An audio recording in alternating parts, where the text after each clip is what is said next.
okay. This is not Flint Dibble. This is my problem. This is a goth lady, or however want to be called. This is not Flint Dibble. This is not his point. This is okay. This is now becoming.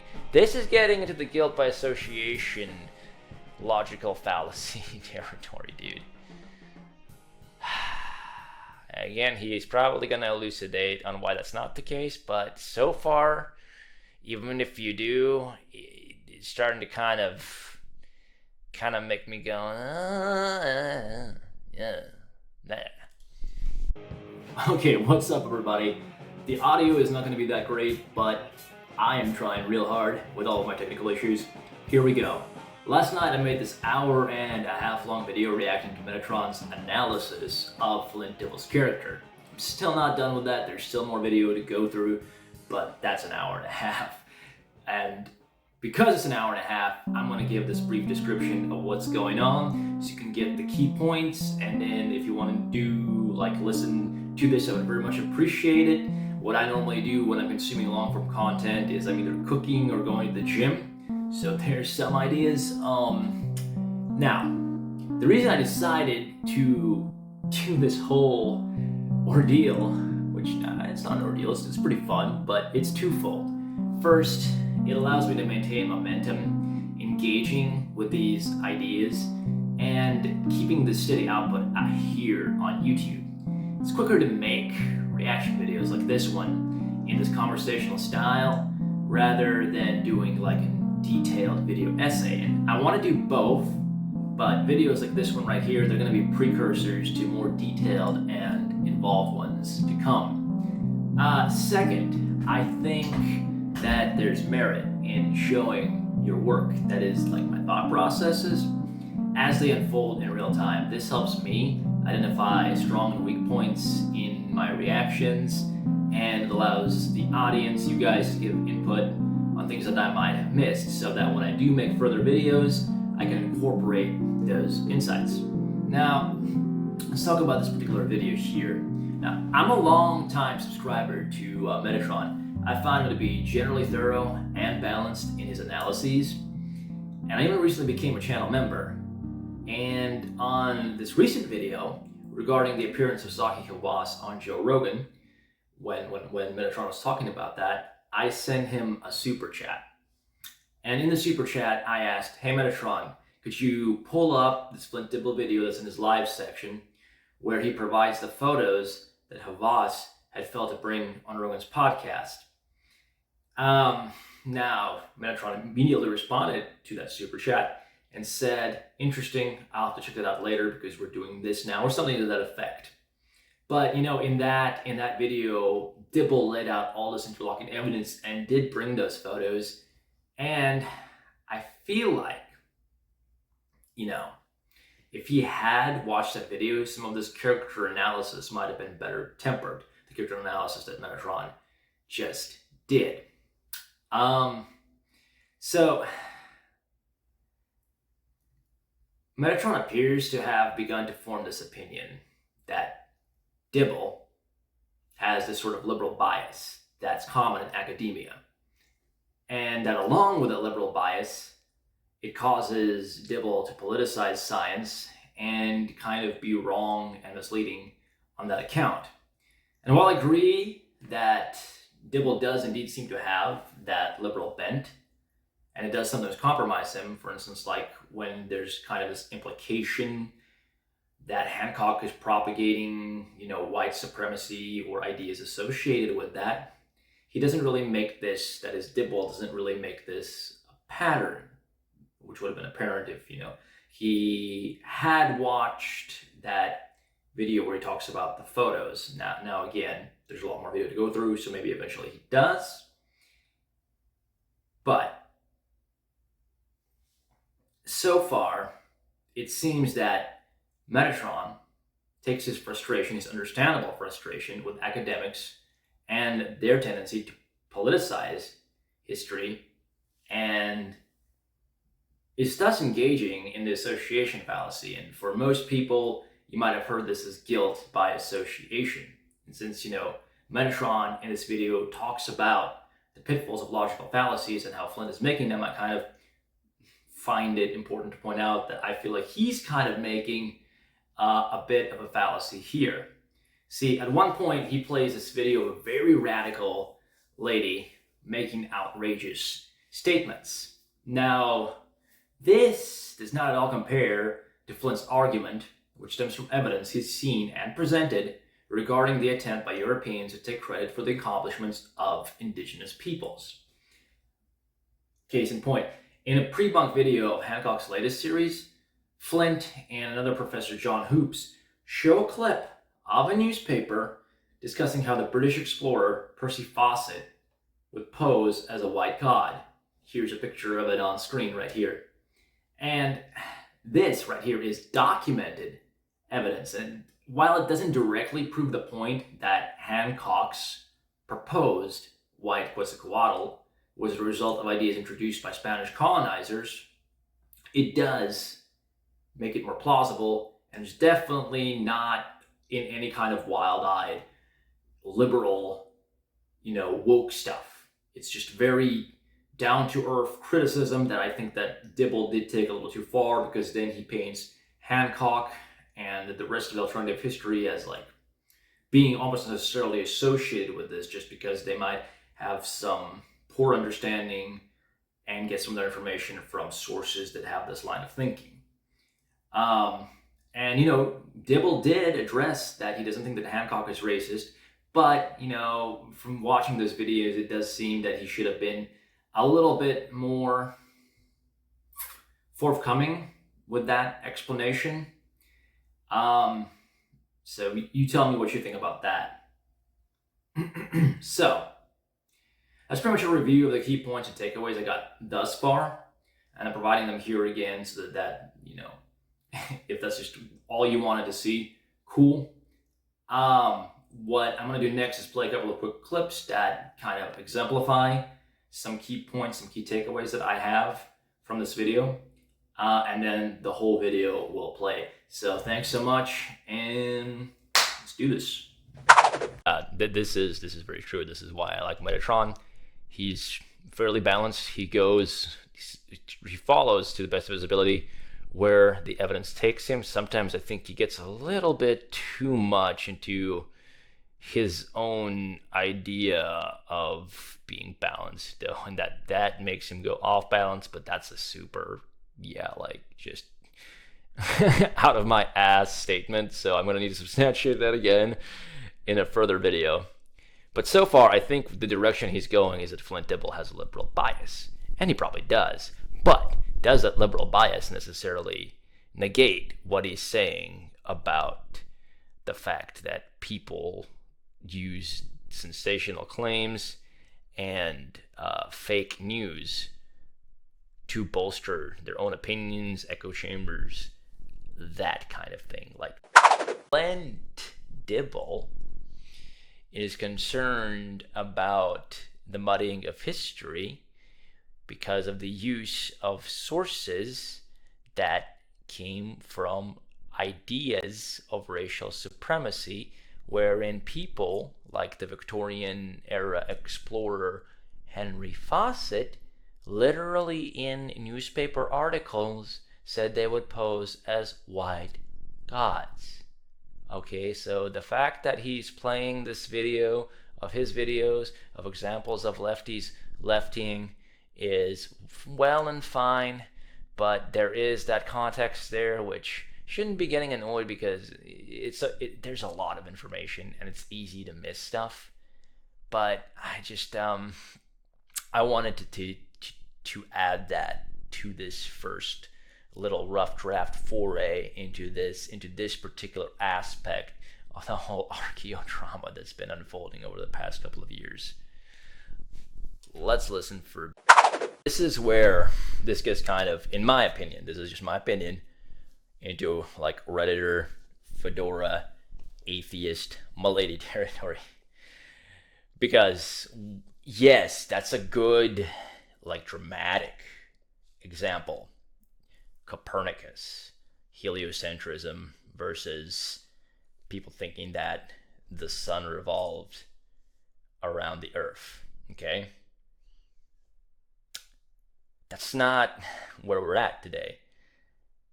Okay, it can still happen in that way on a smaller scale, but so many fundamental discoveries have been made, and people have specialized for that reason, because the body of knowledge has iterated itself, progressed to where you have all of this detail, and then that detail needs investigation. That's some big glaring mistake in the conception of how something operates is a lot less likely than when Copernicus was around. So kind of always looking for Copernicus in every situation of an outlying perspective. It's a noble way to look at things, but a lot of times you might just be spinning your tire. Like, give it some consideration, but at the same time, using this as an example, for me, seems, like I said, a little bit Redditor. All right, everybody. How are you doing? It is an immense pleasure to be here with you. I hope that Memorial Day weekend finds you well, and you have some time to reflect, if you so choose. Now, I've been talking about this archaeology stuff quite a bit, and as I'm going about my activities, I listen to stuff in the background. Towards that end, I have heard Flint Dibble talk about how Down to Dunker had said or made some kind of a comment about how he was holding up this bone, right? And he used that picture of Flint Dibble holding up a bone to say, you, sir, are messing with indigenous remains. Now, of course, at that time, I don't think that Flint, according to what he says, was even in the Americas, nor holding an indigenous bone. It was a cow bone. And I think he might have been in Italy or some such place. Malta, maybe. I was listening to this yesterday while driving. Now, interestingly enough, what do we have here from our illustrious spaghetti aficionado?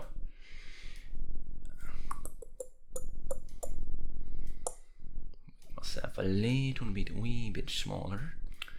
And go over here. Mr. Metatron. Let's go to his YouTube and find the live section. Darn it. Not Twitch. Live. Okay. My opinion on Flint Dibble. 4 hours long. I found something out about Flint Dibble, and now it's all clear. 3 hours long. But in this one, we have him holding up a bone. Now, Metatron is a very fair-minded fellow. He's very thorough. So let's see what he makes of this and what he finds out about Flint Dibble. And I have some thoughts and some ideas about what's going to go down, but that could potentially poison the well. So let's not do that, and let's proceed to kind of listen. I might have to skip through some introduction, so bear with me. I'm just trying to keep up the momentum of video making, and one way towards that is to just sort of do these less formal videos to start out with and work in the background to make something more substantive. So stay tuned for that. I appreciate everyone's attention thus far, because I know that I'm still not all there when it comes to, vibe. But all of this prevaricating over with, let's begin.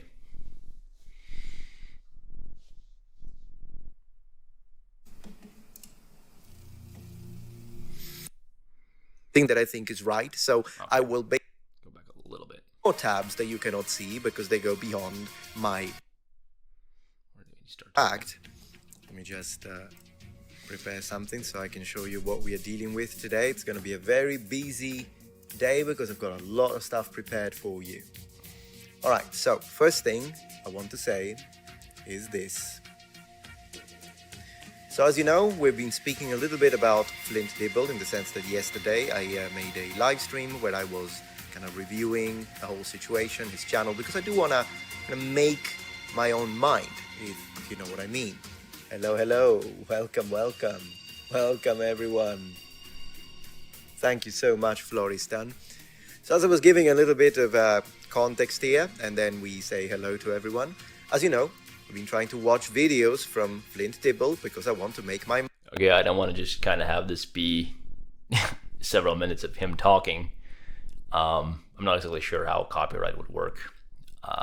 He's not the kind of guy to get all up in it, but it's also kind of like, I can't just play his video. I gotta pause it every once in a while. And hopefully not too much in terms of like having to find where he's actually substantively talking to this and not doing what a live streamer does and addressing the audience.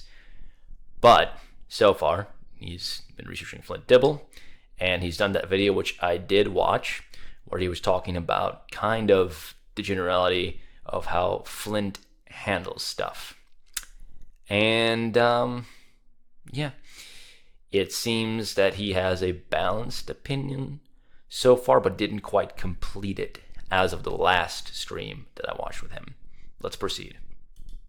Mind about this creator, what do I think, and this and that, and we watched this video, I watched his introduction, I watched this one here, then there are other videos that I watched as well, but today, my friends, we're going to watch this. As you can see, I've already gone through it, and man, I have thoughts. And it's not just a matter of I have thoughts. I have loads of tabs here at the upper section of the screen, as you can see. And there are in fact even more tabs that you cannot see because they go beyond. Okay, so last live stream that this gentleman, Metatron, did, I had joined his channel, as you can see, I get perks. And on top of that, I sent him a super chat telling him that in Archaeology with Flint Dibble, in the live section, there is a video, which I've actually covered on this channel, where Flint, about 30 minutes and 30 seconds in, starts talking about the photos and showing the photos and showing the context and the interlocking evidence that Zahi, unfortunately, failed to show in the Joe Rogan Experience. I'm hoping Metatron might get into this here, but again, it seems that for the sake of what he's been doing, he's been kind of trying to do a character assessment of Flint Dibble and hasn't quite gotten around to that. So let's see if he ever does, or if he in fact does so in this video, because as he said, he has tabs open up there. Let's begin again. My camera, and each on every single one of these tabs is related to the case that I'm going to present to you today. So without further ado, let's jump right into it.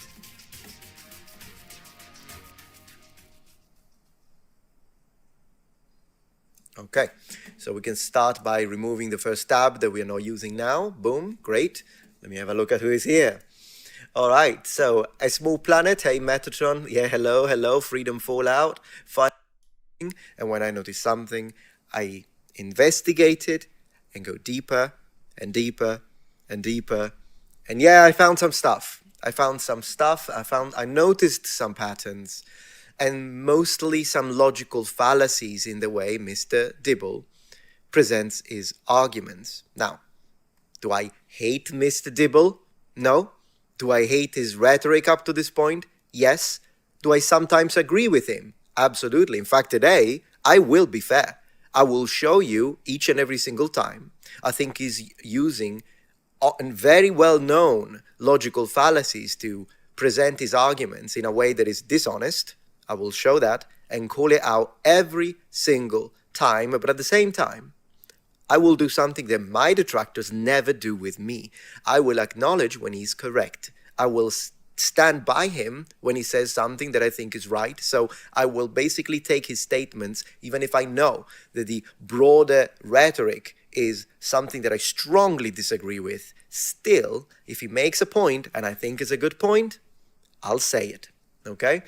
Sounds fair enough. Now, what I will say about logical fallacies, it's kind of almost a meme of like, I guess I shouldn't talk. Fedora wearing internet atheist types to always be talking about. And this is not a fedora, by the way, so, but, but it's kind of a meme that these logic guys always talk about logical fallacies, and they do so with a kind of like loose, almost pop culture understanding of logical fallacies. And again, even if somebody is employing a logical fallacy, that doesn't necessarily mean that their conclusion is incorrect. It means that they're a clumsy or possibly malicious rhetorician. But he said he's going to be fair, and so far what I've seen from Metatron is generally I agree with his assessments, and he's definitely fair despite not necessarily coming to the same conclusions that I do. But I'm not going to, cast doubt on his ability or his desire to be even-handed in his investigations. So that's what I'm going to do today. That's how we're going to organize the situation here. All right. Hey, Nicola, so good to have you here. I'm glad to see that there are plenty of members. I can see your name in green. We are starting. So today's Friday, so it's a live stream generally dedicated to members in chat. But what I'm going to do is I'm going to start with, by the way, just so you know. All right. So let me see how we're doing with numbers. One moment, please. Also, I'm going to try and not touch the microphone since yesterday we had start what 5 monitors. But yeah, let me put this one back. I'm jinxing it, maybe, but we'll see. Dr. Steve says, do you understand that the scholarly community has no idea who Flint Dibble is? Well, after he appeared on Joe Rogan, people know who he is now. His back and forth with Graham Hancock is dumb and number. Yeah, sure, but he's not just talking about Graham Hancock, as you will see. The video that we're going to review today here, he talks about a lot of different people. Now, if we look at the thumbnail already, we've got, who do we have that I can recognize? We've got Joe Rogan at the bottom, Graham Hancock top left, top right we've got the dunking, bottom right we've got Jimmy Corsetti, and I haven't got a single clue who the heck the person in the middle is. And some of the topics that he's addressing on this video are conspiracies, harassment. And I'm betting that the guy in the middle might be Milo Rossi or somebody like that. Milo Rossi being Mini Minute Man. This is a moniker on YouTube. It's more well known for that. But I think this right here, this thumbnail was meant to contrast.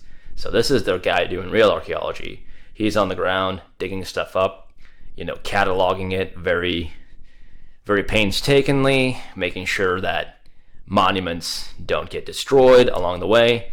And then you have, Joe Rogan, who's interested in this subject, but, he's just a podcaster, and he entertains guys like Graham Hancock, who is an excellent writer and rhetorician, the son of a preacher, in fact, as I found out, which that's definitely, I can see how his character developed in the way that it did. And I'm not saying that it's a bad thing. I'm just saying it gave me some food for thought that was the case.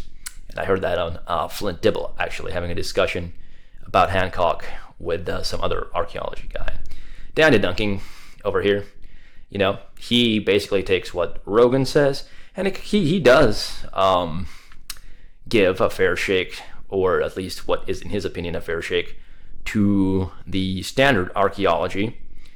So he's kind of like an assessor from a middle angle, but he kind of leans towards there's probably something more there that they're not investigating because they're stuck in their ways. He can get a little bit aggressive though, and part of that is probably because that's how you have to engage on YouTube sometime in order to grow and expand your point. But I think a lot of it is like he's passionate and he has his own ideas and beliefs based on some things I've recently learned about Dan.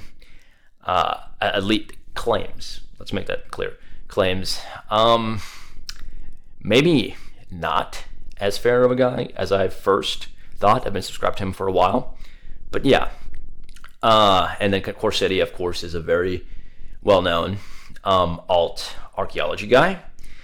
And so you got all these dudes that are basically just making interesting theories and using like straight logic and argument, which logic, as I mentioned in my comment response video, is like just because something is logically consistent doesn't make it true. That's why stories, seem very plausible. Like, you can make a fictional story really plausible because it has logical consistency. That doesn't mean that what it's based on is true.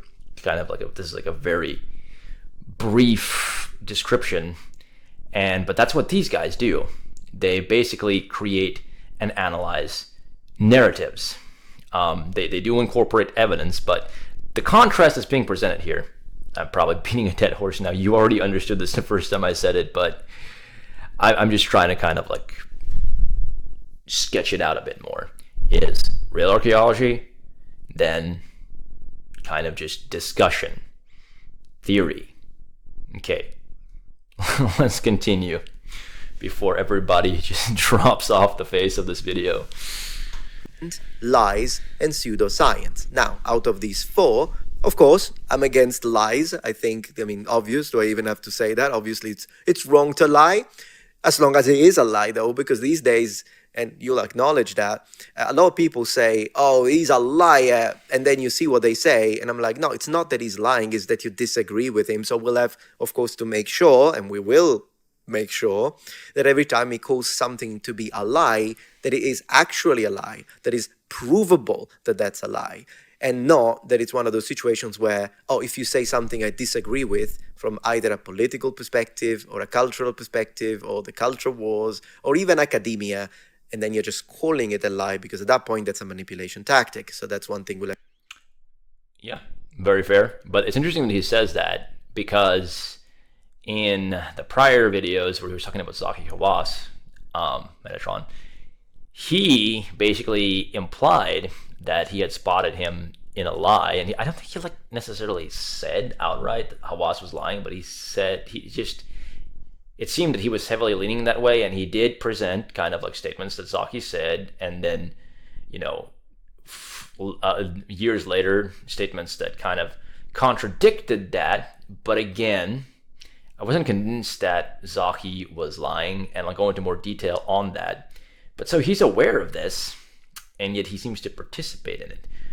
Seems being the key word, because I have to substantiate that better than I just did. But let's pause here to think about that for a moment, because even people that are very thorough and aware, like Metatron is, can sometimes still, for whatever reason, engage in the very behavior they're trying to combat. It's kind of like Nietzsche saying, don't fight monsters lest you become monsters. Okay, let us keep going. Now, left to see harassment. Absolutely, that is something that I will agree with him right off the bat, even before we click. I'm always against harassment. In fact, I would like to underline, please, even though some of the things I'll show today might, depending on where you stand, might make you go mad, please don't go harass him. Okay, that's not what I'm trying to do here. I'm just trying to build a profile for a specific reason, which has to do with mainstream academia. And I do want, and this is a perfect example. And in fact, I've got a lot of other examples that are up here. I want to build a pattern. And then I want to show you and prove to you that there is a strong connection. There is a causal link. And then hopefully I will be able to then show what's wrong with some of these people on social media that are communicators. And in theory, they should be communicators of academia. And in theory, I would side with them because I am, believe it or not, on the side of academia, but then they fail miserably, and I want to show you why. So anyways, harassment, let's not harass anyone. Okay, it's wrong to harass. It's wrong to try and take people's jobs. It's wrong to try and dox people. Yes, all of that is wrong. We can be decent and attack arguments. Then he speaks about... Okay, so it seems like he is going to have some issues with Flint's rhetorical tactics. I mean, that was kind of obvious from the outset. But I, in fact, have watched this, or listened rather, to this entire video right here. And while I did spot some sort of iffy statements made by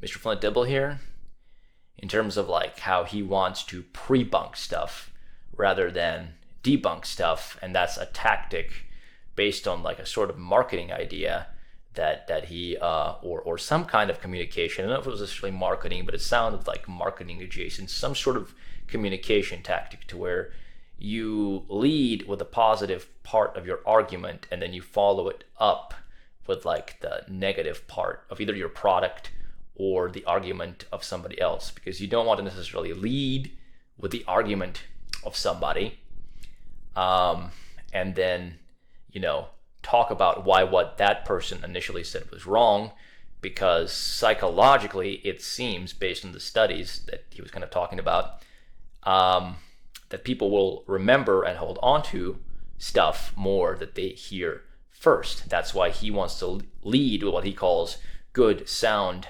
archaeology, and then talk about, you know, what might be wrong with some given proposition. And yeah, I don't know if he's going to take issue with that or how, but that's what I heard, and that's the one thing that stuck out to me about what Dibble said that I found kind of iffy, because I mean, I understand where he's coming from, but I think it's just important to point. It doesn't matter necessarily so much your tactic. It's more important to look at somebody's idea and then debunk it. Because if you come in with your like strong leading thing, you might yourself become fixated on that and then not give due consideration to the other point. But again, that's not necessarily true. So I'm going to shut up now and let Mr. Metatron continue on his merry way. About conspiracies, as you know, I've spoke a little bit about this yesterday, and yeah, of course, there are plenty of conspiracies that I think are absolute total nonsense. One would be, like, for instance, I don't believe that the moon landing was faked. To me, that's nonsense. Still, if you want to believe it, you're free to do it. Okay, I'm not going to come and attack you, but I will tell you my point. I think that's nonsense. I think that another conspiracy that we could consider nonsense is flat earth. I think that's nonsense, but there are other things that are labeled conspiracies, were labeled conspiracies, but then they turn out to be true.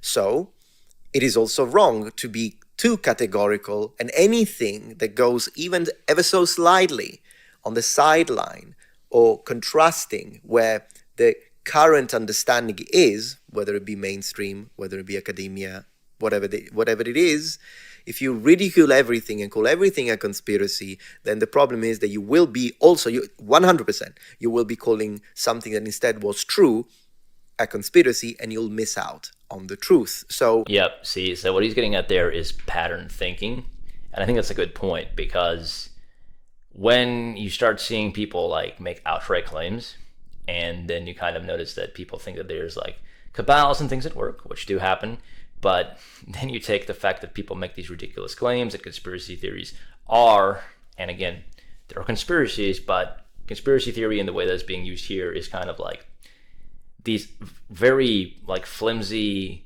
speculative claims that people take on board without due consideration. Now, but when you start, because you see the pattern of people kind of behaving that way, applying that to every time you hear something outre, you obviously cause a problem. Now, it's interesting that he mentions this here, because Flint and another guy, again, I've been listening to a lot of Flint Dibble, the archaeology guys, because I've spent a lot of time listening to Hancock and Rogan and Dan DeDunker. So now I'm kind of going in the other direction. But what Flint mentioned, another thing that I found kind of okay, maybe, was what these dudes do, like what he claimed that Dan and Graham do. Like, and this was actually in the context of when him, Miller Rossi, Mini Minute Man, Dan DeDunker, and Jimmy Corsetti were on the Piers Morgan show. Piers had asked them about the moon landing and whether or not they thought it was fake. And they all, every one of these guys, even the debunking guy and Corsetti, said, hey, no, we don't at all believe that the moon landing was fake. And then Flynn went on to make the point, but that's actually part of their tactic, because what they do is they say, look, our stuff is not this ridiculous. And so they're trying to use this contrast to make themselves seem more legitimate. But I don't necessarily see that being the case, because they could legitimately think that those things are ridiculous and that what they're saying has merit. Now then again, he did point out that they then go on, I think Corsetti or somebody had gone on kind of like a tirade about ancient aliens being a government op to discredit his more valid ideation about alternative explanations. Which that gets a little bit wild, but, you know, felt like pointing that out because he mentioned the moon landing. And let's take a brief look again at conspiracies. Here's the thing. It's like, conspiracy just means people getting together and covering something up or having an agenda. It happens all the time. And I believe conspiracy theory, the term, might have actually been invented by an intelligence agency as a way to kind of control narratives. And so you can dismiss things as conspiracy theories that are not conducive to your political agenda. And I think that that's a very like obvious tactic to use. And even before it was formalized, something like that probably has always happened. And whenever I hear conspiracy theory, I go, okay, maybe it's something as weird as the moon landing was fake. Or it's an alternative explanation that might have varying degrees of evidence, and we need to look into it because, hey, things have come to light about people covering up stuff for their benefit. Let's continue and not go into like all of the examples about the Gulf of Tonkin and all of that stuff. Yes, when something is clearly a conspiracy, it's been proven it's a conspiracy. But then again, some conspiracies sometimes turn out to be true. And just because the mainstream bodies, the mainstream authorities label that as a conspiracy, it doesn't mean that it is. We still have to use our critical thinking. We still have to investigate. Because remember, mainstream authorities believed that Copernicus was a conspiracy theorist. Pretty much. He was right. And I could come up with a long list of people that were in fact burnt at the stake. Okay, this is where this gets kind of, in my opinion, this is just my opinion, into like Redditor, Fedora, atheist, milady territory. Because, yes, that's a good, like, dramatic example. Copernicus, heliocentrism versus people thinking that the sun revolved around the earth, okay? That's not where we're at today. It can still happen in that way on a smaller scale, but so many fundamental discoveries have been made, and people have specialized for that reason, because the body of knowledge has iterated itself, progressed to where you have all of this detail, and then that detail needs investigation. That's some big glaring mistake in the conception of how something operates is a lot less likely than when Copernicus was around. So kind of always looking for Copernicus in every situation of an outlying perspective. It's a noble way to look at things, but a lot of times you might just be spinning your tire. Like, give it some consideration, but at the same time, using this as an example, for me, seems, like I said, a little bit Redditor. Let's continue. I wanted to flesh it out a little more. I had a little bit more of a thought on that, but I'll do that in a later video.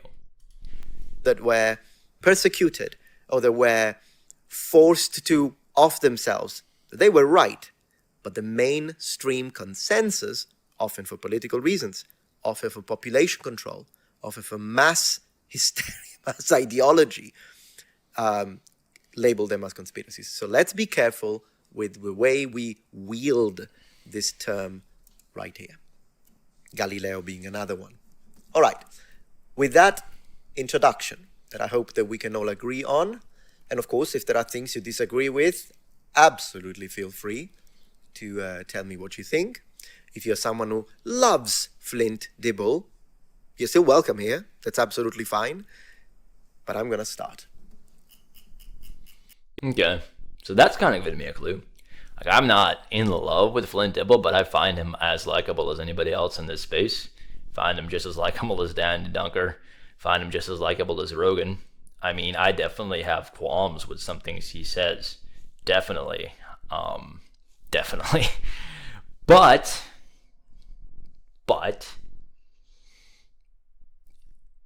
to dislike him? Is that what he's implying we should do? I don't think he's implying that, but it's just like,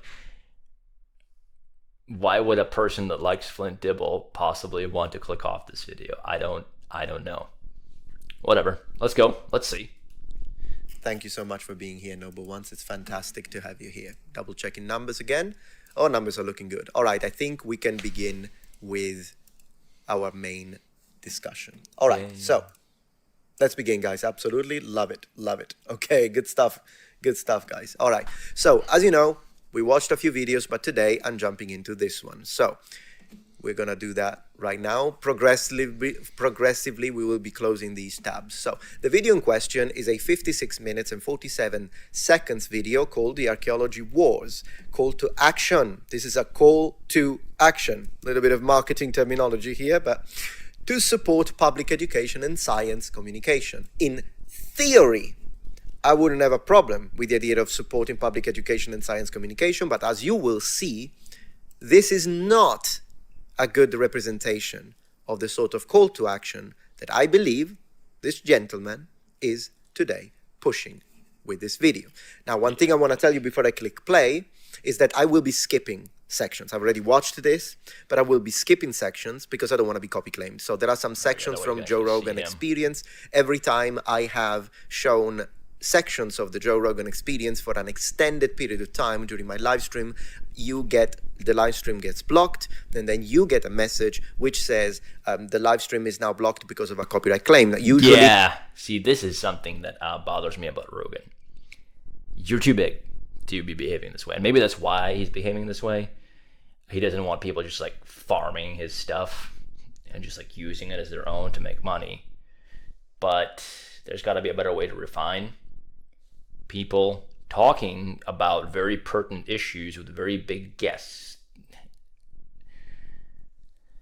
Because you can't be a free speech guy.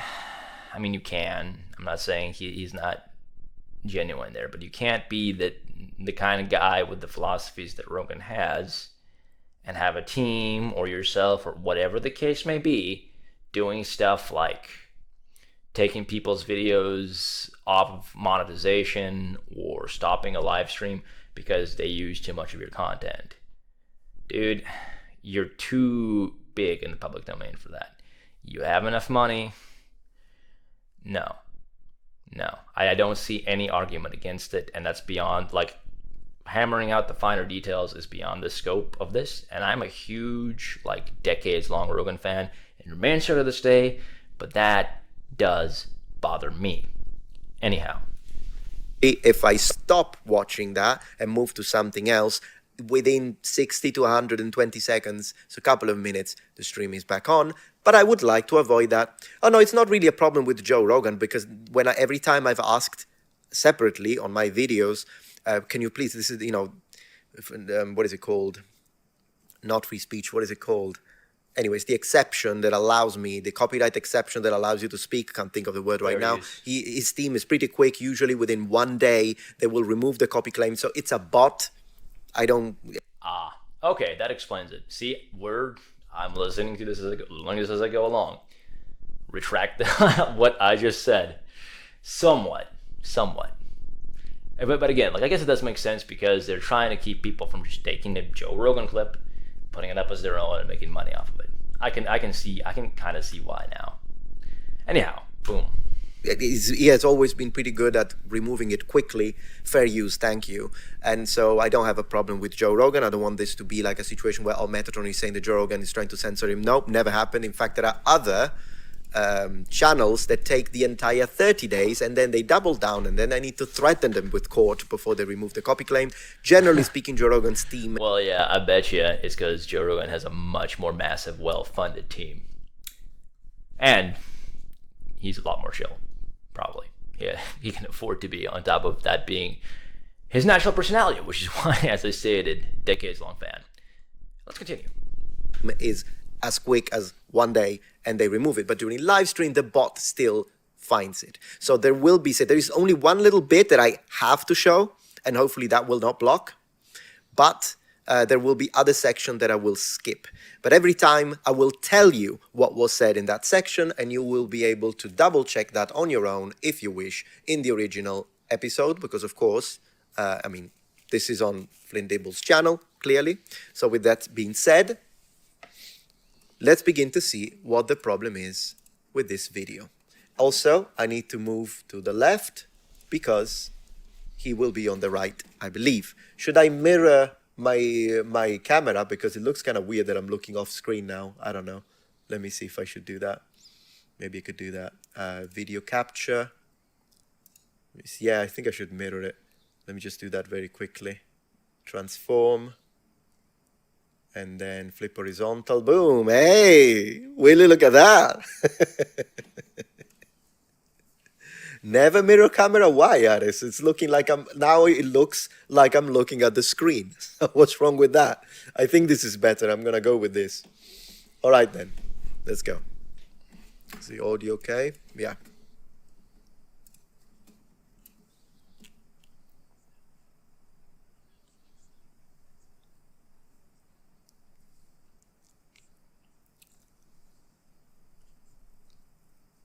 I'm not able to hear what they're saying, but you can see that in the subtitle. This is just like clips of people talking shit on archaeology. All right.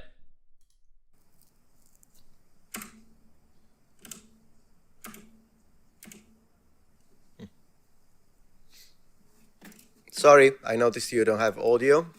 Apologies. Audio's now there. Audio noob. Archaeology today is now dead. Perhaps the extremely defensive, arrogant and patronizing attitude of mainstream academia is stopping us from considering that possibility. They're just crackpots, or by the have been and I'm very compromised. Hello, everybody. My name is Flint Dibble, and I'm very happy to see you here. And I want to talk to you today. Oh, let's talk about this briefly. You notice the hat? I got a funny hat. Actually, I have several interesting headgear choices considering like what's actually kind of considered normal or trendy these days. But maybe that's the entirety of my defense of Flint Dibble. He's just part of the same weird hat club. Maybe that's all that it is. All right, let's go. About pseudo-archaeology and some of my own personal experience, from going on Joe Rogan to debate Graham Hancock, and sort of the ways in which I think about engaging on social media, and why we have to speak up and engage and support each other who are engaging. This is extremely important in my own mind. Okay. So for those of you that don't know, Graham Hancock's brand of pseudo-archaeology is that there's a lost advanced civilization from the Ice Age that taught hunter-gatherers all that they know. So that's what I'm going to focus on.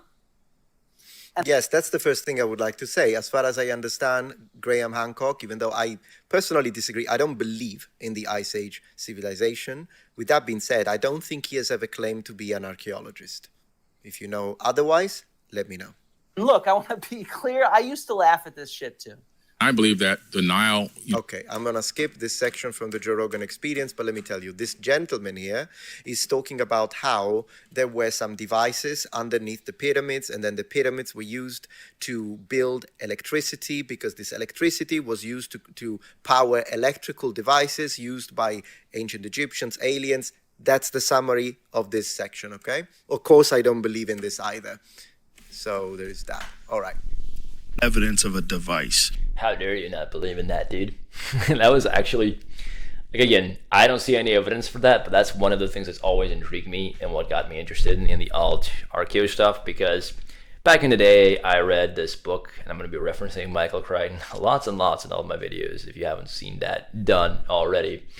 But Michael Crichton wrote a book called Travels. It was semi-autobiographical. Michael Crichton is the guy who wrote Jurassic Park, who made ER, and in Travels he talked about all his time in medical school and then kind of his mental development and his traveling around the world. And in the course of that, he talked about these spiritual experiences that he had, and he's a very thorough scientific-minded guy, so it kind of gives me credence that if he's seen and felt these same inclinations, and I've kind of noticed, he kind of introduced me to the concept of auras and things again. I read this when I was like 12, 13, and so all of these interesting propositions about electromagnetic fields and what's possible with them, and then with like resonance, I was already primed for that.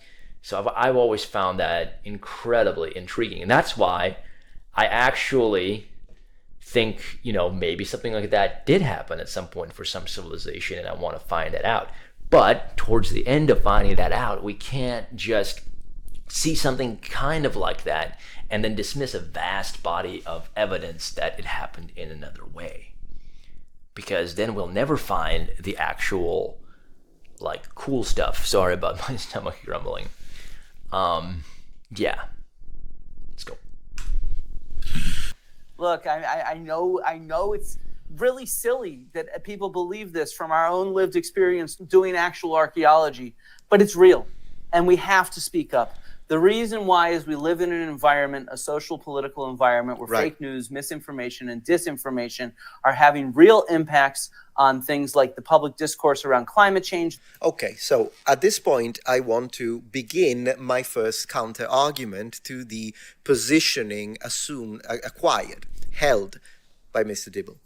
So the first thing I would like to say is, he's now speaking about fake news, okay? Now, what I would expect from a neutral professional, because he's a professor, right?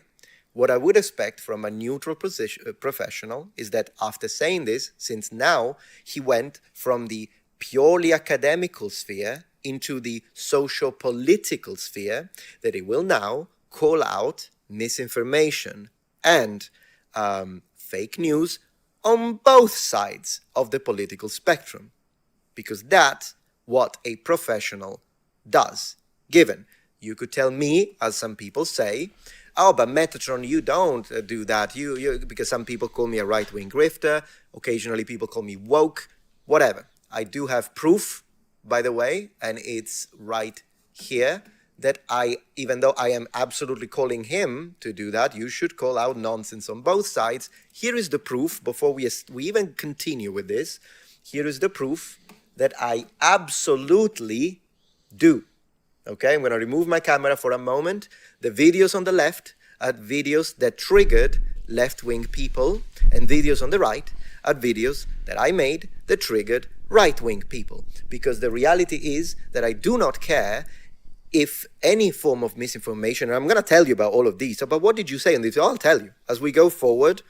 Now I just want to establish a pattern, and I want to show you as absolute proof that if something is nonsense, it doesn't matter where it comes from. It doesn't matter that I myself have my own personal political leanings. I'm very moderate. I'm not an extremist, but regardless, on some things I lean right. On some things, maybe a little bit. So basically, yeah, this is very true. This is why I like Metatron. He's fairly balanced. He follows to the best of his ability where the evidence takes him. Sometimes I think he gets a little bit too much into his own idea of being balanced, though, and that makes him go off balance. But that's a super, like just out of my ass statement. So I'm gonna need to substantiate that again in a further video. But so far, I think the direction he's going is that Flint Dibble has a liberal bias, and he probably does.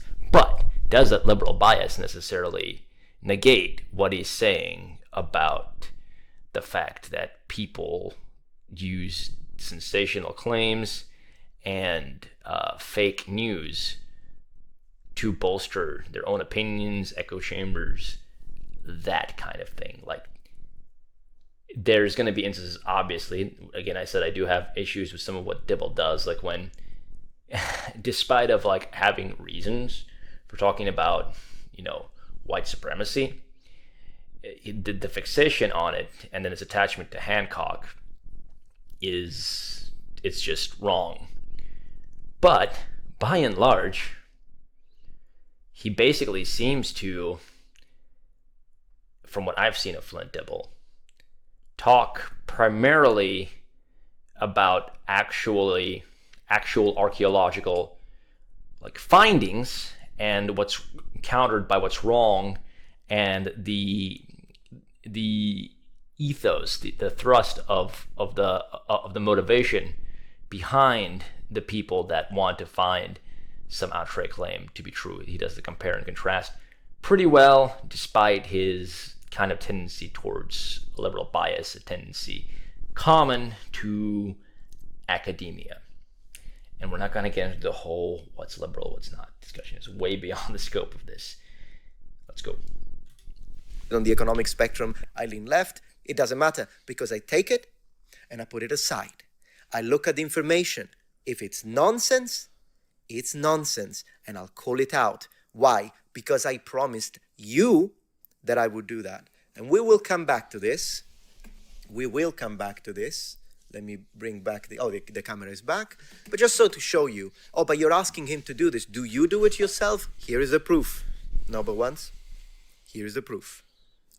Let's continue now, because of course. Okay. So, but I don't see why he needs to put up, say there were some things about the current coup situation that didn't seem quite scientific, like when Rogan was called out for ivermectin being just a horse dewormer, when in fact it's a medicine that's often used for the treatment of various sicknesses. So, why would he need to include something like that to make this point that he's making, that, yeah, people do like sensational news, and news is geared towards that? Why does he have to do that? I don't know why he would have to do that. The only thing that I think that Graham, I'm sorry, I'm just so used to thinking archaeology and Graham Hancock, they're almost synonymous, which probably pisses people like Dibble off to no end, but that Dibble should be doing is addressing things pertinent to his field. And since he's also a communicator, communication and the way that information flows is now part of his field. So, he might have certain biases in that assessment, but there's no onus on him, from what I'm looking out of him, to do that. That's just beside the point, in my opinion. But let's continue and see where Mr. Metatron takes this point, how he elaborates. Right, so he's going into the socio-political sphere. Is he going to be the neutral academic that only cares about the truth and will call out misinformation on both sides? Let's have a look. Vaccination, higher education, research institutions, all the things that we really care about and that make our world good are under threat right now, and archaeology is part and parcel of this public discourse. Over the last several decades, pseudo-archaeology has become increasingly popular, with shows like Ancient Aliens on the History Channel leading the charge. If you look at searches for English language words in English books, Frank says, there is no freedom here. Your mods cherry pick. I have no mods. It's only me right now. I have no mods. So if you wrote something and the comment was removed, it was removed by the system, not me. Can see that Atlantis in particular is the granddaddy of all conspiracy theories and pseudoscience. It is mentioned more commonly in books than astrology, JFK, UFOs, creationism, numerology, the moon landing, crystal healings, and ancient aliens. Okay, all of these things, he's putting all of the things that we see on the right here. Okay, so he's being very specific. He considers all of these as being conspiracy theories, to be nonsense, okay, just at the same level of Atlantis. But the reality is that these do not belong all on the same on the same box, and this is something he will do a lot. Let me expand on this. Do I believe in Atlantis? No. Cupping? I don't know what it means. Do I believe in astrology? No. JFK is a very controversial discussion about the reasons behind the, obviously, Kennedy and how he was. I think it's about the assassination of Kennedy, unless this is about JFK. It seems like he's building towards this thing where, again, we talked about that pattern thinking where, okay, people like wacky stuff. That's got to be wacky too, because we like the real explanation, the one that's like backed by evidence. And cases like this, like the JFK thing, that's really I mean, that's very difficult to substantiate. And, you know, the theories around it are not that outre. So yeah, like he's talking about the problems with clustering behavior. But again, just because an academic might have this particular foible, like the only time I've really seen it extend to him dismissing stuff that pertains to his particular field of expertise and the discussions that he's having, what caught my ire was, you know, Hancock is racist. The implication. And, you know, he says he doesn't make that, but then there's still the implication. And I will make a later video of, like, why he feels so strongly about this. Because it's not just because he's, you know, a woke warrior. It's really not. It's because that there is a pattern in the past of racialized ideas about history. And, in fact, like a guy that I held in high regard and in some ways still do for his spirit of adventure, a guy named Henry Fawcett, who was looking for the lost city of Z. They semi-recently made a movie about that, but it's also kind of what The Lost World by Sir Arthur Conan Doyle was based on. And I think that John Roxton in that was based on, Lord John Roxton was based on Percy Fawcett. But anyway, there was like literally a paper that Flint showed where it was like, the white man would pose as gods to the natives. So, yeah, it's entirely possible that this idea of a white Quetzalcoatl came from something like that.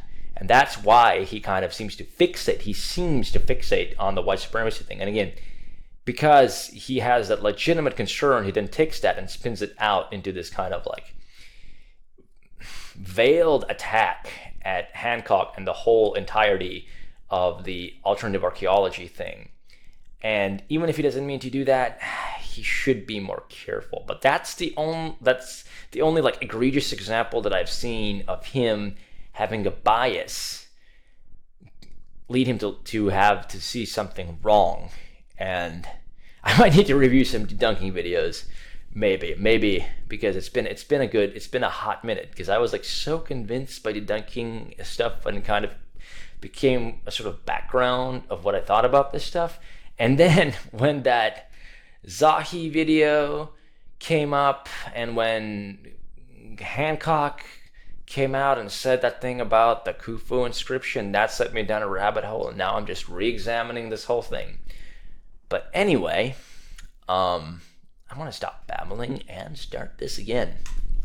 Junior, but then there would have been a junior here. So I believe this is about the assassination of Kennedy, which is a very controversial topic anyways. It's not like any of us who are in the freaking... We can discuss, we could talk about it, but it's not like any of us really knows. Do you think we know what happened, the political underpinnings underneath that? I personally don't, so I don't think that I would put this in the same as astrology, because to me, astrology... Yeah, I don't believe in it. If you love it, my mom loved it. My mom would open the thing, she would read it and say, look, your sign says you're going to get a lot of money this month. And I'd be like, hey, if I get a lot of money, it'd be great. But you know what? I don't believe it. Whatever. But I wouldn't put it with this, because these are two completely different things. When it comes to UFO and at the bottom, ancient aliens, I personally, one, believe the aliens do exist, but I don't know if aliens have ever reached us. And that's unfortunately something that I don't think we can completely and categorically state. It never happened. I don't know. I think it would be fascinating. I'm not convinced by the evidence of the idea of ancient astronaut theory, but I do leave a little window of possibility because I'm thinking, who the heck knows? So I wouldn't put it in the same position as whatever the heck is the alpha male. When it comes to creationism, I'm a Christian, so I would appreciate you wouldn't put me into the conspiracy, because I'm absolutely a creationist. I do believe there is creation given. I'm an old earth creationist. I'm not a young earth creationist. I think young earth creationists, I respect them as fellow Christians, but I don't think they're right. I think they're wrong. I can make a dedicated video about it if you want. Regardless, I personally wouldn't put it here. Maybe you would, because maybe you're atheist. I respect you as well. I respect everyone. Yeah, but that's interesting that he says that, because I bet there's some Christians who find the idea of creationism to be questionable because it's an ism that has to do about an idea of how God did stuff, you know? So that's kind of like, I can see where he's coming from, though. It is a little bit like weird, because that's a question. That's a cosmological like very first principles question that doesn't necessarily have to do with science at the end of it. You know, you can still have a creator and have an evolutionary process. But anyway, that's way beyond the scope of this. Interesting. Freedom to everyone. I'm just saying numerology. So like when you see number 16, you have to do 6 plus 1, which means 7. And this is a connection. I mean, numeral crystal healing, moon landing again. It's a lot of stuff that belongs, in my opinion, to different tiers. It does. But what's interesting is, again, just like with the patterns of guys like this saying this and this are super related, and kind of getting a pattern thinking for like outright claims just needing to be dismissed offhand. People who believe in, say, Atlantis are probably more likely to believe in astrology, more likely to, in my opinion, rightly have a lot of issue with the JFK thing, be likelier to believe in UFOs, and also creationism of whatever flavor, be it Gaia, because, you know, Atlantis, kind of new agey, creationism, Gaia, and then the alpha male thing. Yeah, I mean, there's a lot of very rightish things that regard Atlantis sometimes. Sometimes it's very leftish, but again, numerology, that all kind of falls in with the same kind of new age thing. So, you know, that this is kind of, you could almost call this a new age cluster. So both these guys are just talking about different patterns, and he's taking issue with this guy's pattern. But yeah, this is fun, at least for my nerdy ass. Let's go. Regardless, let's continue. It's also mentioned more commonly in English language books than Pompeii, the Sphinx, the Acropolis, and Stonehenge. Yes. Well, that is because, to be fair, I love Pompeii, but when you give me a good story of ancient aliens, it is fascinating. These are real challenges that we face, and this has been documented clearly as well. Polls out of Chapman University show that about 50% of Americans believe in Atlantis or a similar lost advanced civilization from the Ice Age. So this is pervasive, and we cannot blame our fellow Americans and citizens and people around the world for believing this, because it is presented as legitimate in mainstream sources. Places like Netflix, IMDb, and Amazon all list Graham Hancock's Ancient Apocalypse or his books as legitimate archaeology. I wonder, though, because, well, we'll have to double check this. I don't know. If he's right, and this is considered, well, what do you mean by legitimate? Because, of course, Graham, I can't pronounce it, Hancock is not an archaeologist. So maybe I would put it into a different category. So I would agree with him when it comes to this. But I don't know. I'll have to see exactly what he's talking about. And then I'm going to read a couple of things from the chat because, just very quickly before we continue, I have a lot to say today, my friends. Yes, please do make a video on old Earth. I'm a young Earth creationist. Well, Mr. Wolf, you're welcome to be here. I'm happy to have you here. And yeah, eventually... Okay. So, I think that whether or not, you know, he's truly presented as an archaeologist, there is a de facto credibility with Graham Hancock about historical explanations. And I mean, he's got it right here. Bestsellers in archaeology. Not everybody that reads this takes it with as skeptical of an eye, as even-handed of an eye, as Metatron. That's not to say that people are stupid. A lot of times people just don't have the time to think about things that deeply, or they do think about things pretty deeply, but not every topic. So when you have these popularizers of subjects that gain a sort of de facto aura of expertise, a halo effect of expertise, then that can become an issue. And where I'm seeing it and beginning to kind of agree that there's an issue, a bigger issue than I initially thought, as what Flint Dibble describes, is when I saw Graham Hancock talk about the Vice forgery and say very confidently that the only bit of evidence linking the Great Pyramid to Khufu is that cartouche that really stuck out to me and made me go, whoa, whoa, whoa, whoa. I'm onboarding a lot. And I'm usually a lot more thorough than this. And maybe it's also because archaeology is kind of something that seems to not matter as much. I mean, like it definitely like matters very deeply, but it's not like, okay, an argument about the cause of a war or of a disease. And so people, I think, put up even less of a filter with something like, oh, well, this guy's pretty smart and he's showing me some compelling looking evidence for his case, and these guys seem like total dicks. Like, Hawass does come off as a villain and a dick, so it becomes an issue. And I think, you know, he's right to talk about this, but, you know, let's see if Metatron here ever like fleshes out whether or not Dibble substantiates that you know, Hancock is perceived as an archaeologist or an expert, or whatever his take is on it. Eventually, I think I'll make a video on creationism in general, how creationism, in my opinion, can work because faith and science can absolutely coexist. It is my opinion. They're not mutually exclusive. Yeah. And then I could discuss a little bit the ideas behind young Earth creationism and why I believe is wrong. But if you believe is right, happy to have a little debate, just not today. Yeah, the creationism would... Why aren't you Orthodox, Metatron? I'm just kidding. Would be kind of controversial, sure. Yeah, my friend, we're going to look at Netflix because he's got something to say about Netflix, and that's when he shows his massive bias. Check this out. Filio key, not filio okay.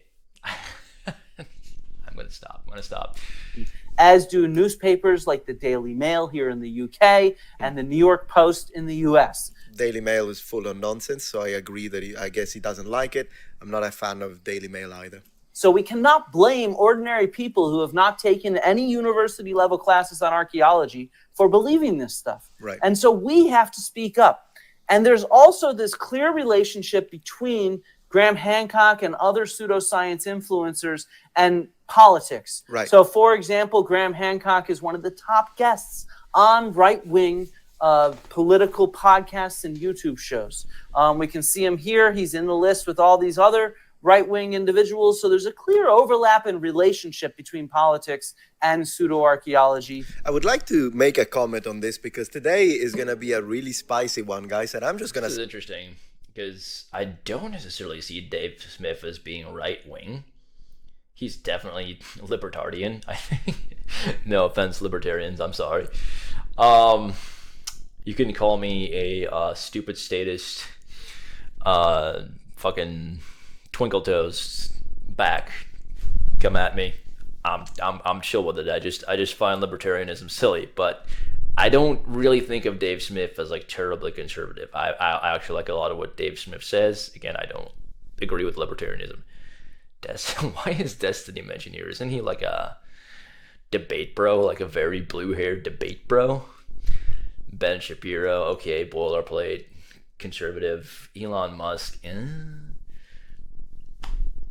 But yeah, I mean, like, of course that people that find these guys that ask questions and go against like mainstream narratives, and again, sometimes legitimately so, have guys like Hancock on. But I see more of an overlap between Hancock and Rogan than I do between Hancock and these guys, because Hancock and Rogan are both like new agey, psychedelic centered guys. They're very liberalish in that regard, and you know that whole ideation comes with a kind of like a live and let live philosophy that I find way more in line with, you know, the kind of liberal that Dibble probably is than any of these guys. So, and anyway, like, the reason he's pointing this out, I think, Dibble, is that there is, on this side of the aisle, a pattern going in the other direction of where, you know how this guy, like Dibble types, they'll see something that looks conspiracy-ish and go, probably bullshit, kind of very dismissive. Well, these guys on the other hand, will see something that kind of matches their vibe, and they'll go, that's probably true. These guys are probably in the cabal trying to hide ancient something blah that proves that my idea about the universe is correct, or something to that effect. It's a battle of the patterns, I guess. Let's keep going. Say what I think. I'm just gonna go all in. I'm not gonna censor anything. I'm not gonna try to be like, oh, I don't want to say that because it could offend people. You know me. I'm just gonna say what I think. So he just made a statement, and I like the fact that I can present an opinion from a moderate perspective. So he says, oh, Graham Hancock tends to be invited or is invited by right-wing influencers, right? That's what he said. I would like to add a little factor to this, though.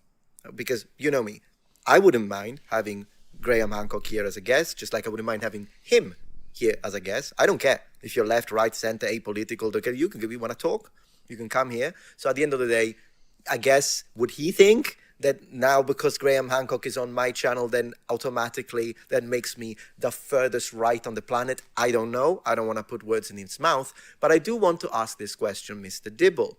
Do you think that the correlation, the causal link between Graham Hancock and right-wing podcasts is due to the fact that Graham Hancock is a right-winger, or that right-wingers love Graham Hancock and his work? Or do you think that maybe it's because usually people on the left call him a white supremacist? Yep. No qualms with this analysis so far. You included. So, how about we test this theory? Let's find a left-wing podcast or a left-wing channel that talks about history, and that channel doesn't call him a racist and a white supremacist. Let's see if then Graham Hancock will agree to appear on said podcast. Because if the answer is yes, then I think there is a factor that needs to be taken into consideration, whether you're left or right. You're gonna give me this. If the man is being you included, Flint, you called the guy a white supremacist and a racist, and you would be like, yeah, Metatron, but are you sure that it's true? I'll show you. You know that I have 9 tabs up there? Oh, I'll defend this point. I will defend this point. I'm intrigued. Because we need okay, here's why I'm intrigued. Because what I've seen, again, as I said a little bit earlier, what I've seen Flint do is take a very legitimate concern. I can see why he's concerned with it from his understanding of history, of archaeology, of the sorts of myths that were prevalent at one point, the sorts of agendas that were prevalent at one point during the colonization of South America, where people outright wrote in articles about how they're going to pose as gods in front of the natives, and then using sources that say something like the natives had this tradition of a white Quetzalcoatl, and using that as evidence of a prior civilization that came from outside, and taking credit away from indigenous peoples for developing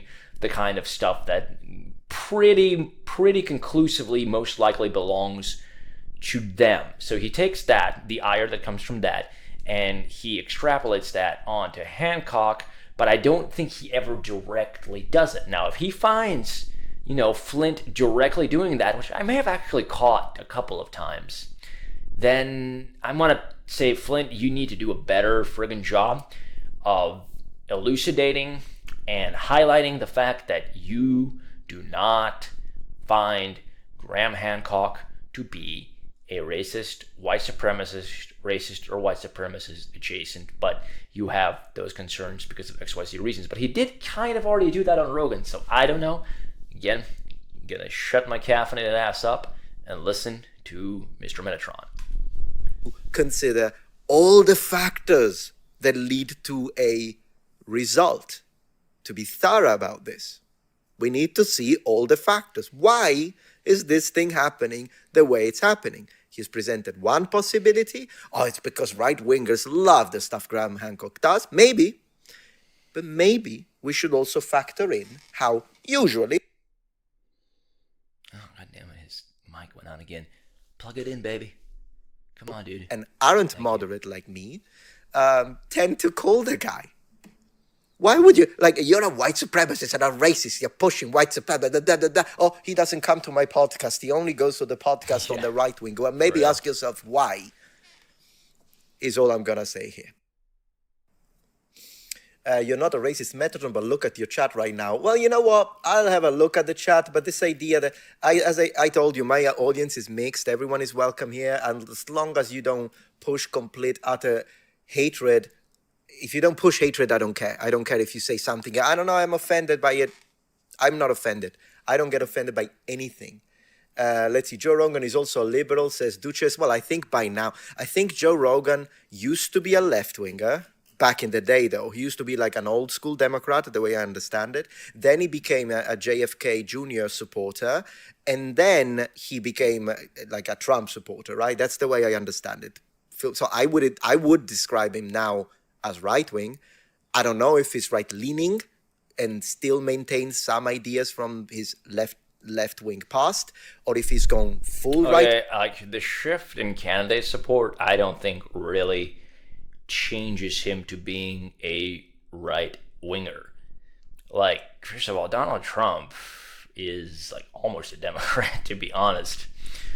No offense to anybody who vehemently disagrees, but he's definitely not like what I would call conservative in like the Ben Shapiro, J.D. Vance style, although they do have some overlapping policy, especially for this. But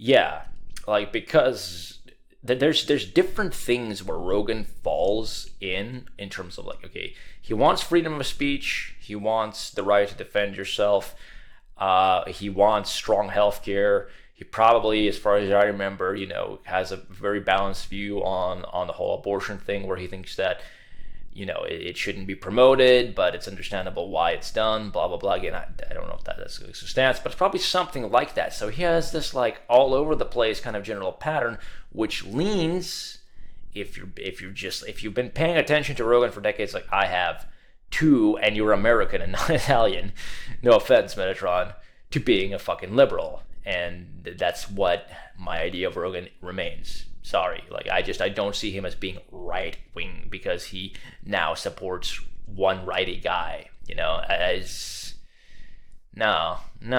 But again, this is kind of moot because this is his problem with discourse, and he hits on some salient points, but he has his own biases.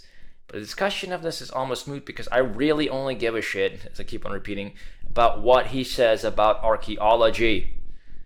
Okay, and this stuff doesn't have to be as on point, in my opinion, until it starts, you know, doing things like what he did with Hancock and the white supremacy bullshit. Out of Hancock, not that he initially came from. I'm going to stop beating a dead horse. Let's go. I don't know, because I'm not that much into politics, but in general, that's where we are. Thank you very much, Tony Slock. Let's continue. Yeah, you are mixed. I did call you mixed, yeah. I mean, mixed politically, but even you guys, I look at the analytics, you don't. You guys come from all over the place. I've got people from all over, and I'm happy about it. I love it. But please, Mr. Flint, continue. Back in the 90s, authority figures were the gatekeepers. They controlled everything. If an authority figure in a discipline like archaeology said, Hancock is completely wrong, he's made all this stuff up, that would generally be believed, not by everybody, but by the majority of people. Today, to have a mainstream authority figure say that to me is... Blah, blah, blah, blah, blah, blah, blah, blah, so I don't have it in one long stream, blah, blah, blah, blah. Okay, no copy claim. That's fun. Yeah, that would be so annoying to have to do. Okay. But the 90s thing, I don't know if that's probably a little bit true. And again, this is an older man than me, a much more accomplished man than me. So probably wait there. But the 90s were super, like, open, even probably among academics. Like, I mean, you had that whole culmination of the 60s movement, and you had fucking Enya, and that's why stuff like Hancock got popular around the 90s, like Terence McKenna lectures. I don't know, but I don't know, isn't very good content. So let's keep watching. Actually an advantage, because people are so distrustful of authority, and rightly so, because we've been lied to by authority figures in all fields for so long. The bullshit has been so enormous that people are finally waking up, and we can't trust what authority figures say. And Okay, so let me He woke. He says people are waking up. Dun dun dun. comment on what, because this little section was presented by Flint Dibble to show us how bad Mr. Hancock is. This is still coming from someone who does not believe in what Mr. Hancock proposes. Is he really doing this to show how bad that he is, or to show that he has a bias of being distrustful of authority in an almost reflexive way? That's okay. Maybe he'll elucidate that, but that's what I'm seeing. If you're gonna say that he's doing this to paint Graham as a bad person, I don't at all get that impression. Y'all tell me down in the comments below whether you get that impression. But what he said right now, he was absolutely right. Spot on. Spot on. Okay, I don't have any personal feelings about the man. I don't care. Like, completely. Fine. Whatever. But what he said now is it's real. He's right. So how is it going to Flint? Literally, what are you going to say to this, Mr. Dibble? That is wrong? That currently, that in the past, academia would say something and everyone would be like, oh, yeah, you're right, blah, blah, blah. But now with the advent of social media, with the advent of the internet, the access of more and more people to information in the massive information / disinformation age, now we know that we're being lied to by mainstream academics and professors. I do this all the time, and guys, I can prove it. I've got them all here. You'll see this is a fire stream. So what he said, that we cannot, that doesn't mean everyone, by the way. Of course, there are academics that are fantastic, that are they do follow the law. Now this is interesting because I harp on this a lot on this channel and in my daily life. People were more rigorous when there was a strong reading culture. So sure, there were some things that slipped through the cracks without being thoroughly analyzed, probably somewhat more often, but at the same time, I feel like today, this actually might be more of a problem because people aren't as thorough. They're less questioning in some regards, which is why we're seeing this kind of like banter back and forth. And am I making sense there? It's kind of like a little thought. Might not be 100%, but I'm feeling something off about that line of reasoning, that this is necessarily like super set in stone what he said. I can see the general trend of that, but I think there's caveats. That's basically my little takeaway. Okay. The rule of academic neutrality, that they just look at the facts, that they don't push politics, that they're not here for a message, they don't virtual signal, they don't do dog whistle. Of course they exist, and I love them. I have plenty of contacts within academia, my team included, that are fantastic. But you also have the horrible professors that are using there, and that's a fact. That's a fact. And they lie. And now we don't trust them. He's 100%. Just now, though, that's kind of where I'm right. 100%. So how is Flint Dibble going to respond? Probably Flint Dibble is going to respond that, yeah, but now it's like hyper, like everything is just called into question too much because, again, people have gotten on to this pattern. And again, it's a battle of patterns, man. Respond to that. How is Flint Dibble going to respond to that? I kind of want to replay this a little bit. So, because we've been lied to by authority figures in all fields for so long, the bullshit has been so... You just love Hancock's voice is what it is. He's very like urbane and British, and somehow at the same time, he's got a sort of like mellow, laid-back charm to him. So that's actually what somebody had watched one of my recent videos and were disappointed that I didn't have a British accent. And I think the British accent is part of like he weaponizes that old world charm. That's obviously a joke, but yeah, you didn't really care to hear that argument again. You just wanted to hear the luscious, dulcet tones of Hancock's voice. Enormous that people are finally waking up, but we can't trust what authority figures say. And Sometimes we can, but in general, you want to use your critical thinking. He's correct. He's correct. I think we can thank the internet for that. we can thank the internet for that, yeah. What is arguably the most compelling example of a lost, ancient, globally connected civilization, and which just so happens... This whole narrative of climate science has been people being an ancient or that. You're Shaman, as he's called. I forgot his... All right, so I'm going to skip. I had to skip the section where Joe was speaking because I don't want this to be copy claimed. Now I will tell you what they're saying here. It's just that it's irrelevant, and I don't want to have any problems with copy claims and stuff. But what they're going to talk about, debunking and Jimmy Corsetti, mostly Jimmy Corsetti, I'll talk about him a little bit, by the way, is that he was speaking, I think, about January 6th, is it? And there was one of the people here. I'm not interested. I don't even know why he's presenting that. Here we go. There he is. Hell yeah, dude. Party bro.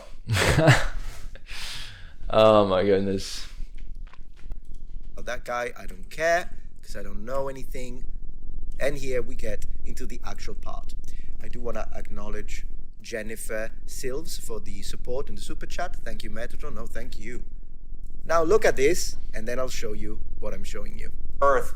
Just as there has historically been a clear relationship between pseudo-archaeology narratives that strip indigenous people of their... Yeah, see, this is where I'm already getting the problem. Now, I understand why you see a slide like this and you start doing that eye rolling. But despite a little bit of the cringe that's part of this like mimetic image, indigenous people are having their credit taken away by explanations like this. Like, just because, you know, our idea of how advanced civilizations behave and the kind of ways that would be possible to make something like this aren't readily apparent doesn't mean that we should jump to alternative explanations, whether it be coming from a racial angle or some kind of new age or alien angle. And I don't like, I kind of get why you rolled his eyes, because I mean, just fucking look at it. But at the same time, do a little bit more of due diligence on why, you know, somebody like Dibble might put up a slide like this. Okay, besides just that he's kind of like a typical lefty academic, soylent, beer-bodied fedora wearer. Okay, credit for their own heritage and colonialism as well as white supremacism. This is well documented. I'm not a native English speaker, but isn't it white supremacy, not white supremacism? I could be wrong. You tell me if they're both correct. Not trying to be an asshole, but do keep in mind, because we are getting to the fire. We are getting to the baptism of fire. I've got a lot, guys, about this specifically. I'm gonna let him finish this little section, and then we go, and you will see. I'm not wrong. Well, good to know. Both are correct, you say? Well, whatever. I was just asking because I never heard anyone say white supremacism. I've heard people say white supremacy, but maybe they're both correct.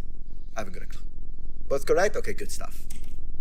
Archaeology narratives that strip indigenous people of their credit for their own heritage and colonialism as well as white supremacism.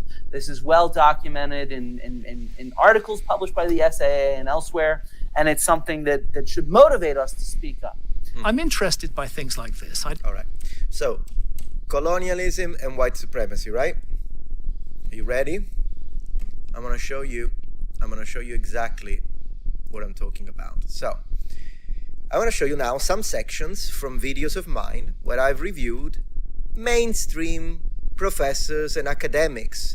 They're so good. They're the right. So let's see who's right. And let's see if there is a connection. I'm also putting Professor Dave, even though he's not a professor, but I'm still putting in here because I want to show you. And then we'll get back to the rest. All right. Are you ready? Are you ready for the... Yeah, I'm gonna like stop this soon and come back in a part 2. But let's just like kind of finish out a little bit more of this section.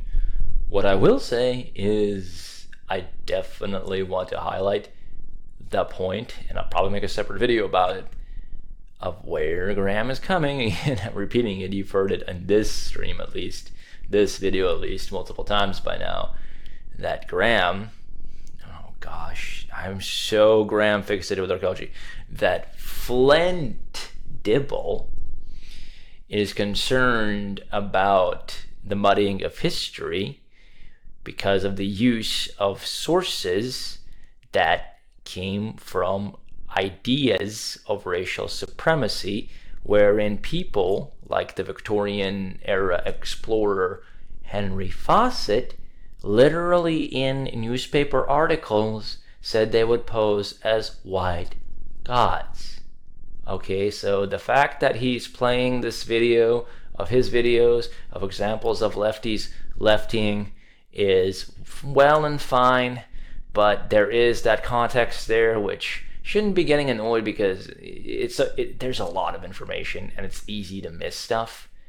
But I just I wanted to add that to this first little rough draft foray into this particular aspect of the whole archaeodrama that's been unfolding over the past couple of years. Let's listen for a bit more, and then I'm gonna have to sign off because it's like 2:45 in the morning. It's an Elliott Smith song at this point. Thank you so much, Shane, for the support. Supremacy is the noun, supremacism is the adjective, as adheres to the belief held by someone, as far as I know. I appreciate that. Thank you very much for the explanation. All right, so remember these words, colonialism and white supremacy. How about we check this out? All right, let's see if we can hear this again. Let's have a look. Again, by Dr. Rebecca Futo Kennedy. This is my question. Was Hannibal, the man who made Rome tremble, black? As with any other question about this, right? First, let's call the thing what it is. This obsession with trying to make sure that this great general Hannibal, the man who makes Rome tremble, is a white man, is of course the desire is strong, and we can go back to Dodge and sort of like the Caesar Alexander Hannibal, right? Because desire by who? One second, that's not one moment. I don't want to, because this is from the actual video. I wanted to finish what you were saying. One moment. Because he classifies Hannibal as one of the sort of great generals, we have to claim him. But also, I think going back to this tension that I already Hannibal was a Semite. So again, he's just showing lefties leftying, which, whatever. Talked about with the issue of sub-Saharan, and what we mean by that sort of classification is this desire also to, for people who Actually, come to think of it, please, I might be too confident about that, but I'm pretty sure Hannibal was some kind of Semite, which is not classically considered by our stupid, very American idea called white. Anyway. They claim to descents from in North Africa that are anti-black as part of the sort of history of the development of that Arab invasion and modern imperialism. There's a strong tendency to want to make sure we separate. All right, so modern imperialism, and then she speaks about white supremacy as well. Modern imperialism and white supremacy. What have we got here? Economic neutrality and no politics, right? No politics. It's really quite racist. I'm not yawning at Metatron. I'm yawning because I've been awake for a long time. I'm just trying to keep the productivity on this stuff going. So bear with me. Woo! Racist, actually. Conquer their sexuality. White supremacy. All right, this one was in New York. Next. Let me see. Okay, she's talking about Roman emperors. So someone asks this professor, can you tell us who's the best Roman emperor? What are you expecting? To talk about the policies, to talk about history? Let's see. In the Kino corner, which Roman emperor was objectively the best? Okay, if the answer is anything but... Sorry, I'm speaking a little bit. Oh. I'm gonna let her speak. No, but jokes aside, this is... Sorry. I'm muting myself because I just want to give time to her. She needs to speak right now. All right. An empire was an autocracy, which means that all Roman emperors were autocrats. And it means I don't actually think any of them were very good people. I think in general... this is... Okay, great. So colonialism again. And also, at the very beginning, she said another thing that I want to show you. Just I need to paint this. I mean, okay. Yeah, that's like a very clumsy way of describing what the Roman emperors did and were like, because I think they had a senate, so sure they had some autocratic elements to them. Again, he's the expert on this, not me, but I can see off the bat why he thinks that's stupid, because it is. But I wouldn't really normalize the colonialism thing. I mean, Rome colonized the shit out of people, which, you know, if other people had the power to do that at the time, they would have done that too. But, you know, to think none of them were good people because of that, that gets into like a very subjective territory. But again, she was being asked a subjective question, which, yeah, the way that she answered that makes cast like doubt on her ability to do good research, but not necessarily so. Anyhow, let's finally finish this, and I'm gonna have to sleep for reals. Picture, guys, because we're getting to absolute nonsense. Where is it? There she is. All right, let's see this academic neutrality. Come on. Did you just say to me? I knew it. Take what I say. Men have sex with women. Gosh. Men have sex with women. Men have sex with men. Women have sex with women. Women have sex with men. And so much like today, it was really a spectrum. And we were all in college. In the Roman times, it was just, you know, your fraternitoire. Oh, all right. Much like today, and so much like today, and so much like today. Okay, we're not done. We're not done. What does Professor Dave say? What is it that Professor Dave doesn't like about Ancient Apocalypse on Netflix? Is it the lack of historical evidence? It's racist as shit to pretend that indigenous people were idiots who can't possibly have developed the things they definitely did develop. So they must have had them given to them by white people or aliens. You make racist people even more racist. And all right, yeah, okay. We also have what? Let's see, misogynist, white supremacy. Ooh. But hold on. There is not necessarily a racist angle to that idea, but that is part of the problem with all these propositions, is that they're like really ready to take away a lot from these ancient peoples, you know? Not necessarily so, but it does go there. It's like from mankind in general, it's like you don't think people have ingenuity of thinking up of ways that we'll eventually forget of how to do things with simple tools. You think it's more likely that aliens or some kind of other civilization, as some of the like original sources that came up with that idea, white civilization came up with, you know, you don't think that, you know, that's less plausible that aliens or some crazy ancient civilization did that, instead of we've lost the comprehension of how indigenous people could have done something like this. So I don't really see an eye roll moment there, but Professor Dave is Professor Dave, so just go watch his stuff and you'll see why I said it that way. I'm starting to see a pattern. I'm starting to see a pattern with these people. Yeah, see, we're doing the battle of the patterns. Yes, there's probably a pattern in academia. But again, as I pointed out, if you watch enough of Flint Dibble's stuff, and you watch it with an eye for his analysis of history, rather than his analysis of politics, you'll see why he makes that point.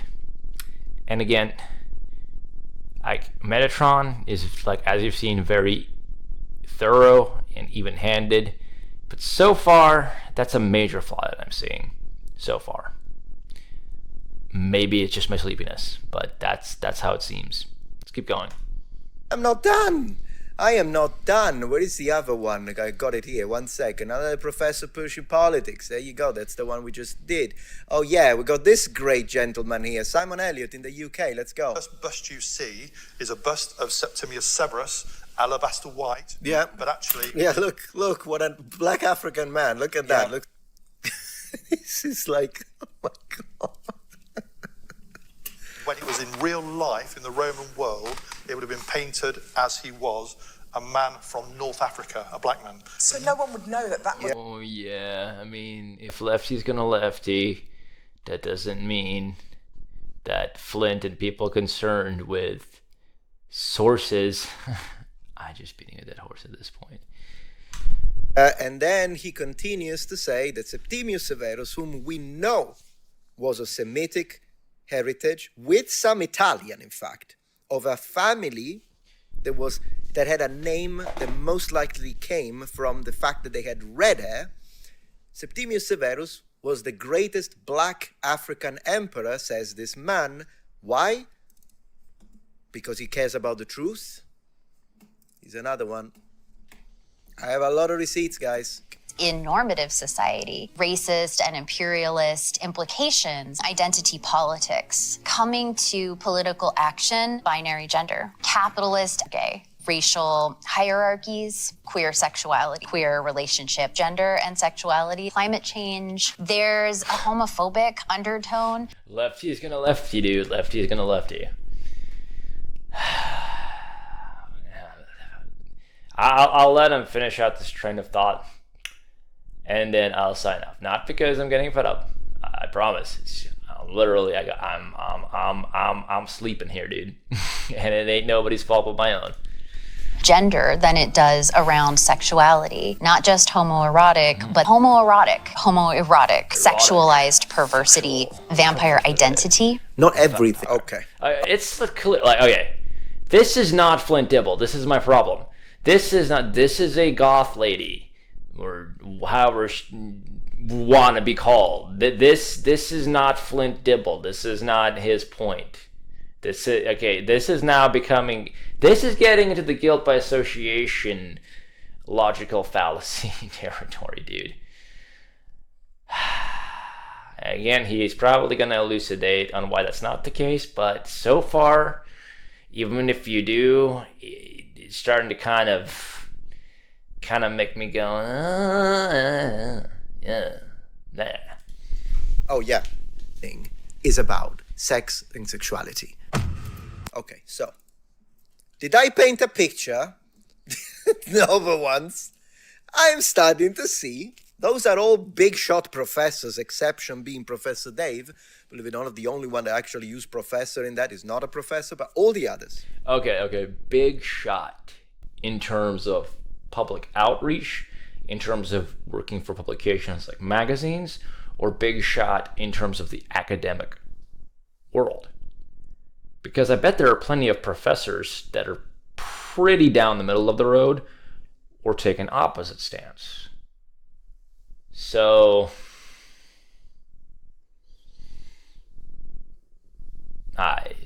You infer from that what you will. They're all big shot professors. So, I would like to say one thing. Once again, Graham Hancock, if you're watching this in any moment, you have not convinced me when it comes to your Ice Age civilization. I'm going to need a lot more proof than that. But sir, when you said this... The 90s, authority figures were the gatekeepers. They controlled everything. Made all this stuff up. That would generally be believed, not by everybody, but by the majority of people. Today, to have a mainstream authority figure say that to me is actually an advantage, because people are so distrustful of authority, and rightly so, because we... He's absolutely right. He's absolutely right. So, dear Flint Dibble, where are you? Where did you go? Dear Flint Dibble, there he is. Well, I guess I'll just... Where did I put him? Here we go. So, dear Flint Dibble, up to this point, I'm starting to see a little bit of a pattern. A pattern. Well, nope, sorry. This is where I'm going to cut off, and I'm going to cut off on kind of like a cliffhanger. Again, Metatron, great guy, very thorough. But right here, I'm seeing you begin to engage in your own kind of pattern of thinking, and you basically trying to use guilt by association. Yeah, he has a tendency to think along those lines, but in his case, he has evidence that prompts his reaction, no matter how out of control it gets when it comes regarding Hancock. I'm going to sign off on that note. It is Memorial Day today. I will probably wake up sometime around noon and do hopefully be able to get a more like actual video out regarding that, and a fellow called Fred Reed, who is a Marine Corps veteran that served in Vietnam, that wrote a lot of interesting column and had a big influence on me, and I think has a lot to say about our culture. So I'm gonna try to do that tomorrow, as well as sometime either tomorrow or during the week finish out my analysis of this Metatron live stream. So hopefully this wasn't a complete mess and I don't have to do it over because of some kind of sound issue. Trying to make sure to do all the checks in that regard before I started. But anyhow, I've been recording for how long now? An hour and 39 minutes. So it's time for my ass to go to bed. Catch y'all later. I appreciate everybody that stayed this long, or however long you were able to make it, or what you found salient. I appreciate everybody and their input.